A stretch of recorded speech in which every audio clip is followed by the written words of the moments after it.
আসসালামু আলাইকুম ভিউয়ার্স, কেমন আছেন আপনারা? তো আমি আবার আমার একটা ভিডিও নিয়ে চলে এলাম। দেখতেই পাচ্ছেন প্লেট থেকে একটা আমলকি মিসিং।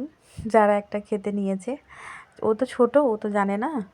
যারা হলো দিদির মেয়ে, তো জানে না যে কেমন, তাই ও ট্রাই করলো, কিন্তু চেষ্টা করলো। এক বাইট নেওয়ার পর কিন্তু সে সেটা ফেলে দেয়নি, নেক্সট বাইট নিয়েছে। কেন যে দেখেছে যে এটা খেতে টেস্ট না করলেও আন্টি নিয়েছে, তো আমাকেও নিতে হবে এবং ট্রাই করতে হবে যে কেমন খেতে। এটা যতটাই খেতে কষ কাঁচা খেলে, কিন্তু আপনি যদি এটাকে ভালো করে মাখো মাখো করে খান, তো সেটা একটা আলাদাই মাউথ ওয়াটারিং ব্যাপার। তো যাই হোক, আমারও এখন মুখে জল চলে আসছে। যাই হোক, তো আমি তখন মানে করার মতো মুডে ছিলাম না, কিন্তু স্টুডেন্টরা আবদার করলেন যে ম্যাম ট্রেনে খেয়েছো, স্ট্যাটাস লাগিয়েছো, তো আমাদেরকেও বানিয়ে খাওয়াতে হবে।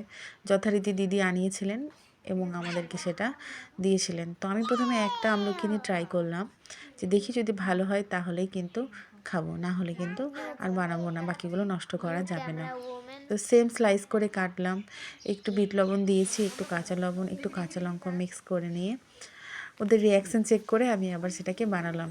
কিন্তু যথারীতি খেতে সুন্দর হয়েছে, আমার তো খুব ভালো লেগেছে, আর স্টুডেন্টদেরও।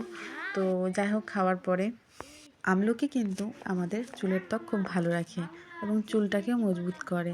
এবং এটাকে যদি গুড ওয়েতে খাওয়া যায়, গুড ওয়ে মিন্স আপনি যদি এটাকে ভালো করে মানে কষ না ভেবে সুন্দর করে মাখো মাখো করে খান, সেটা অবশ্যই আমাদের হজম শক্তিটা বৃদ্ধি পাবে। এবং আপনি যদি 100 গ্রাম আমলকি কেনেন, তাহলে সেটাতে কিন্তু 700 মিলিগ্রাম আপনি ভিটামিন সি পাবেন। এবং এই পুষ্টিগুণটা কমলা লেবুর তুলনায় কিন্তু 20 থেকে 30 গুণ বেশি। তাই জন্য অবশ্যই আমলকি খাওয়ার অভ্যেস করুন।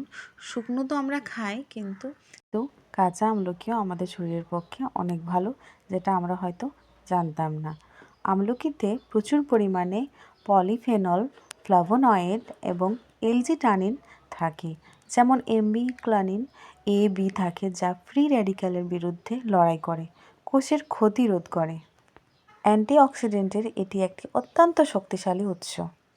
রোগ প্রতিরোধ ক্ষমতা তো বাড়াতেই পারে, কিন্তু ক্ষতিকারক টক্সিন শরীর থেকে নির্গত হতে সাহায্য করে। তো অবশ্যই আমাদের আমলকি খাওয়া উচিত। আমরা কিন্তু বিলুপ্তপ্রায় ফল হিসেবে আমলকি পাওয়া যায় না, এবং সচরাচর জিনিসটা আমরা খাই না, বা কষ বলে জিনিসটাকে আমরা ওয়ান টাইপ অফ বাদই দিয়ে দিয়েছি, কিন্তু অন্য ওয়েতে খাওয়া যায়, তাই জন্য আমরা সেটা শেয়ার করলাম। অবশ্যই বাচ্চাদেরকে সব ধরনের ফলমূল এবং সবজিপাতি খাওয়ানো উচিত, একটাতেই সীমাবদ্ধ রাখা উচিত না।